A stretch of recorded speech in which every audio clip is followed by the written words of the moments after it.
Hospital port has pride and dignity. Stop the New World Order. Welcome to Panwo TV. Well, it's an absolutely beautiful day today. Absolutely beautiful.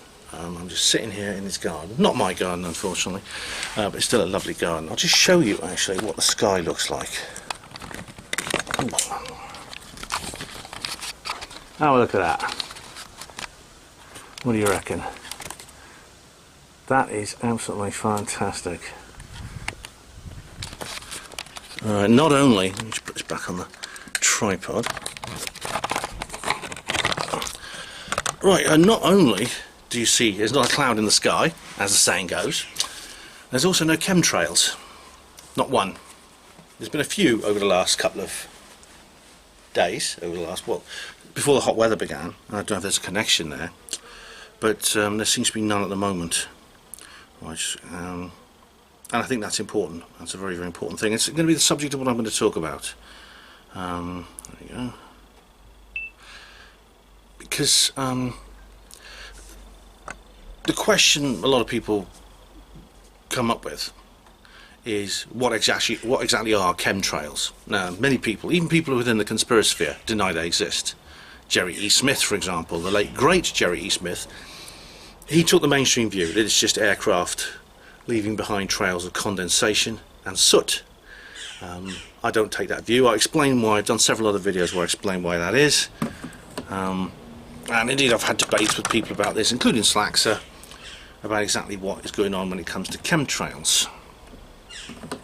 If you watch my Secret Science in Oxford video, you'll see that I discuss the issues to do with secret science and things like that. Now, people say, well, what are chemtrails? People say, geoengineering. I mean, I've spoken to people like Alex Kingston about this, and many others. Now, geoengineering refers to the artificial altering of the Earth's environment to perhaps preserve life, especially to preserve human life. Now, there's chemtrail groups, chemtrail activation groups. They're called Geoengineering Watch and things like that. When people refer to geoengineering, they refer mostly to the changing of the atmosphere for the purposes of alleviating man-made climate change. For those who believe such a thing, that climate change is in fact man-made. I don't, as you know. But for those who do, they'll say, well, we need to do this to basically save the Earth from overheating because of carbon emissions. Now, that could be the excuse. That's not the reason. That's probably, this is, I think, how they get many people involved in the secret project, which we call the chemtrail operation.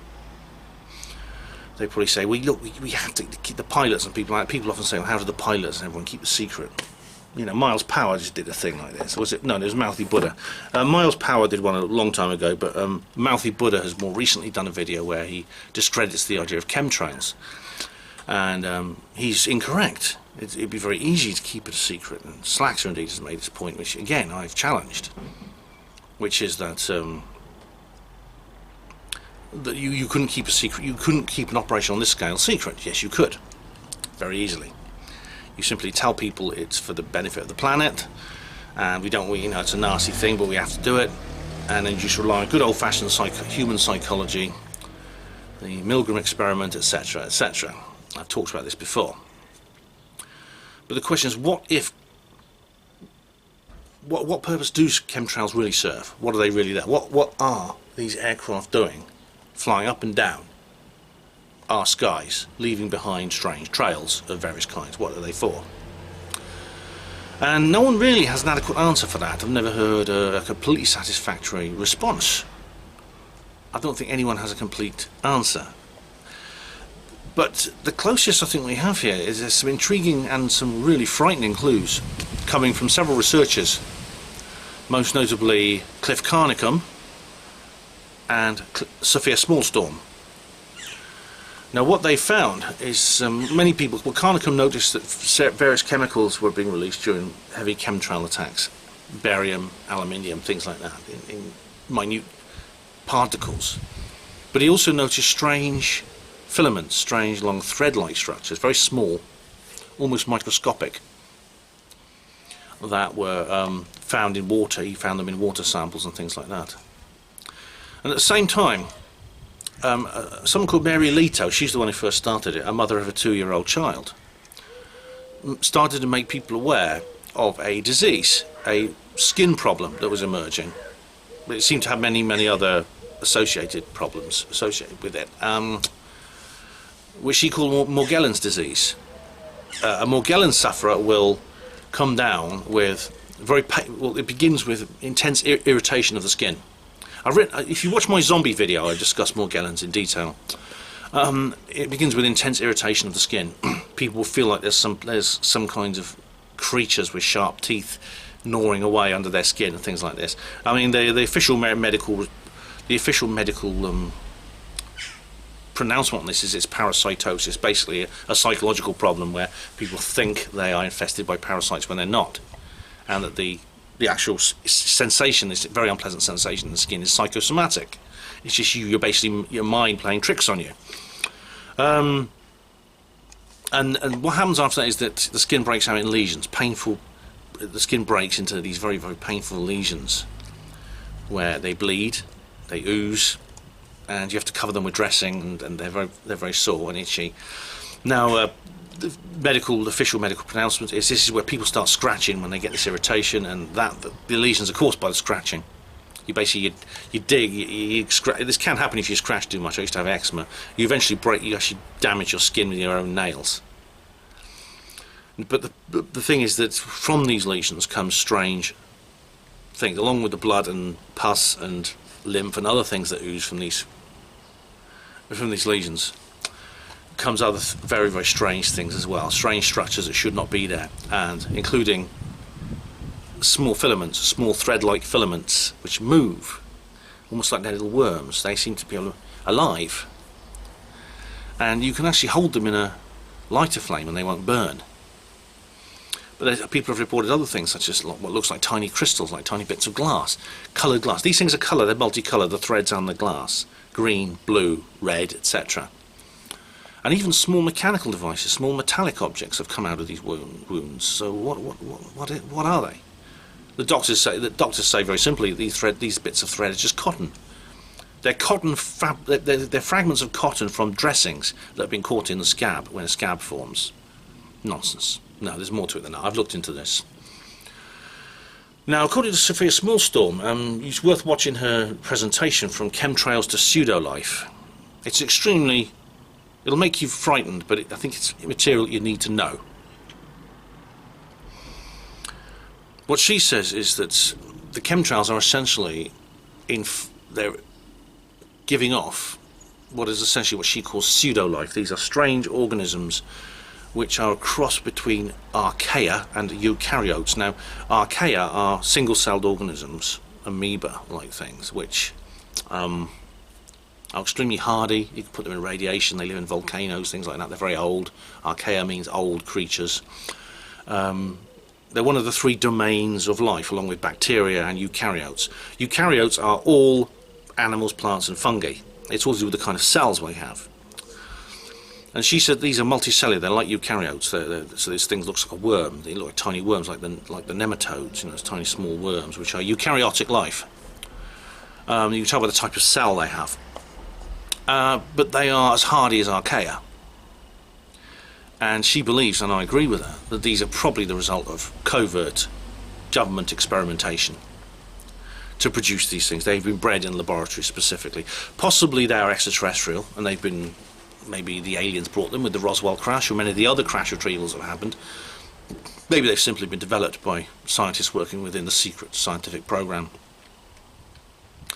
But for whatever reason, the Illuminati seem to want to infect all life on Earth with this pseudo-life. They want to essentially, in a sense, change all life on Earth, so that this pseudo-life goes inside the bodies of all organisms, natural organisms, and transforms them in some way. Now, and this is the really scary bit. She and several other people have developed some various tests for these to see if your body contains these organisms. These are blood. They get into the bloodstream. These things, and they go around your body in the bloodstream. and she found them in the Morgellons sufferers have these inside them. They don't just come out of the lesions, they can be found all over the Morgellons sufferer's body. The problem is she's done the same tests on non-Morgellons sufferers, people like me, and she has also found Sophia Smallstorm, or whoever she's working with, has also found Morgellons fibres in the bodies of people who are not suffering.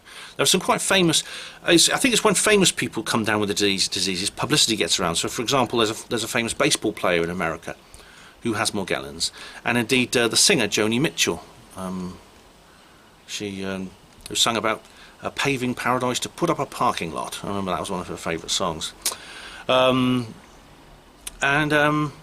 She has it as well. So could it be what's actually happening is that people who have Morgellons are the lucky ones because their immune system is able to fight back against the Morgellons infection of these fibres. Incidentally, the word Morgellon is actually French, and Mary Lito discovered it because she started looking through the medical literature to find out what was wrong with her 2-year-old boy. And it traces back to a man whose name has come up on her Panmo TV before, Sir Thomas Browne. Remember my skeptic video where I talk about him? He's one of the early skeptics. He actually, he was a doctor as well as a natural philosopher. Studied at Pembroke College, Oxford. And he travelled, I think sometime in the 17th century, he travelled through France, through southern France in the late 17th century. And he came across some people, especially young children, who had a very unpleasant skin disease indeed. And they called it Morgellons. And they described these little fibres coming out of the skin. And the name stuck, Morgellons stuck. Well, it was not used to describe the condition that comes out today, which is quite recent. It's only appeared a few years ago. Maybe, I don't know when Mary Lito first published her findings on her son, but it's certainly within the last 2 decades. Yeah, this was back in the 17th century, so we're talking about a different disease. Now, what it turns out was these little boys, these children who have had intense skin irritation, were actually suffering from scabies. Now, scabies is a very, very nasty skin condition. A friend of mine at school had it, I remember, which is caused by a mite infestation. And mites are tiny little creatures that get into your skin and they burrow and they're very, very sore and everything. And the little fibres coming out of children's skin, I think they would eat something to do with the eggs of the mites as they reproduce. Now, one of the simple self-diagnosis tests you can do, some people say it's not correct, some people say it's not particularly realistic, but one of the tests you can do, if you want to check yourself for Morgellons fibres and for Morgellons material, it's called the wine test, the wine spitting test, or the spit test, the spit wine test. Now what you do is it's quite simple to do. You get yourself 2 tablespoons of red Merlot wine, and you put it in a plastic cup, and you mix in a tablespoon of hydrogen peroxide. Now, it sounds like a deadly combination. And here it is. I've got absolutely no intention of swallowing it, I promise you. But I'm going to actually test myself for Morgellons. And if by now if you're interested, if you wonder what I'm doing, where this is all going, yeah. The hydrogen peroxide is actually some of my daughter's hair dye. And that contains 3% hydrogen peroxide at least, I think, so I'm using that. Now what I have to do now, I've got to drink this, no, not drink it, mustn't swallow it. I've got to just put it in my mouth, wash it around for 5 minutes exactly, then spit it out into a plastic container. From a plastic container to a plastic container. I've brushed my teeth, I've cleaned my mouth very thoroughly. I'm now going to rinse, I've got to rinse this all around my mouth for 5 minutes exactly, so I'll do that for a bit. I'll switch the camera off because you don't want to sit. It's be a bit disgusting. This video is going to be disgusting enough as it is, so you don't want to sit. You don't want to sit around for 5 minutes watching me go like this, do you? Okay. So I'll do this and I'll switch the camera off, and I'll come back to you in 5 minutes' time. I'm just going to check the time here. Right. Okay.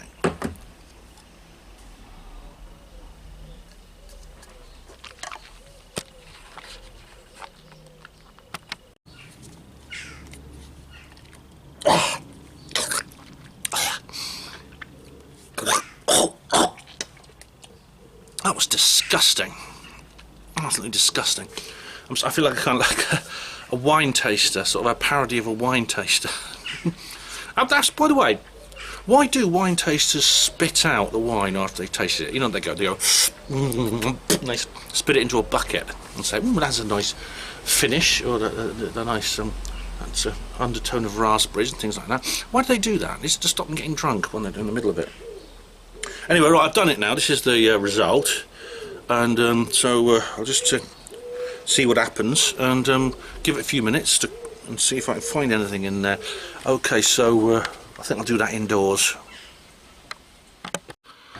Okay, here we are. Here's the delightful substance that I've just managed to produce. Now, I told you it was going to be a bit of a gross video, isn't it? I'm not going to drink this afterwards, don't worry. Now, I've got what I'm looking for is what looks like wet chewing tobacco in here, which is said to be the actual Morgellons fibres. And I see, there it is. There's some solids in there, but that looks to me like wine sediment. There are a couple of little threads in there. I'm not sure what that is.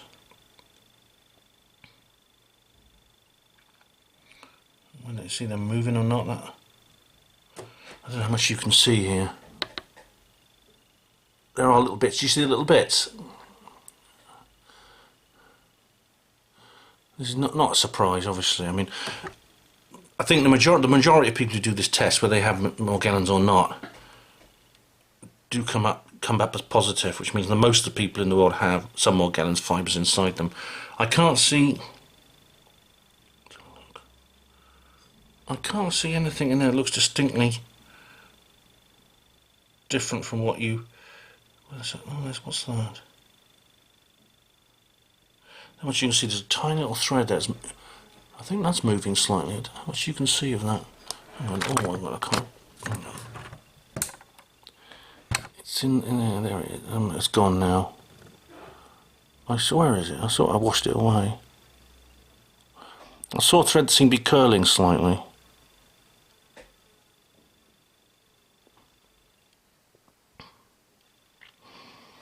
No. Well, this does look like wet chewing tobacco. It does look like wet chewing tobacco. It does. It looks like very much like it. Some people don't go along with this test. Some people think grape juice is better than wine and peroxide. I'm not sure.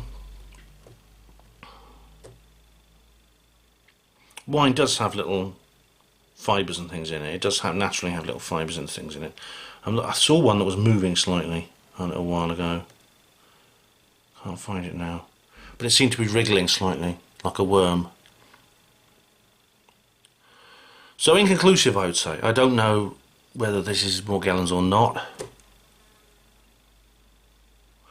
I think, to be honest, I know that there are things that I need to be concerned about with my health. I know that, for example, I've got an implant in my left arm. I mean, I've shown you I've shown you all about that. I've shown you about that thing on my arm. You know about that if you watch regularly. I'm not going to go through that again, but I'll put a link in the description box of the video about that. So I'm not. If it turns out that I have these Morgellons fibres inside me, I'm not that bothered, because I'll just stop worrying about all this stuff now. I just can't keep worrying all the time. It's just too much.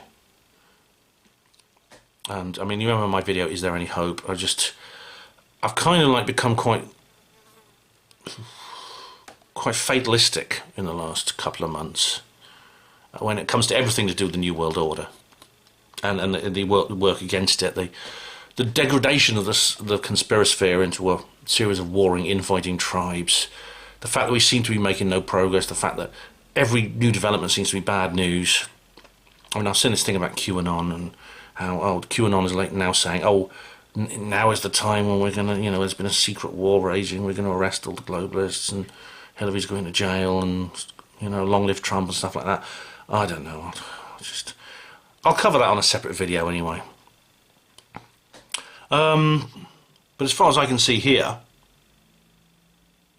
I did see something wriggling. I saw a little thing. But apart from that, there's nothing I can see other than what I think you normally get in wine anyway, which is like kind of little bits, little fragments, which all wine has.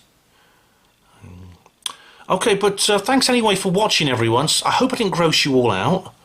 I should have warned you at the beginning, don't watch this while you're having your tea, but then I did tell you it would be gross at the beginning. But thank you very much, all of you. Hospital porters, pride and dignity, stop the New World Order.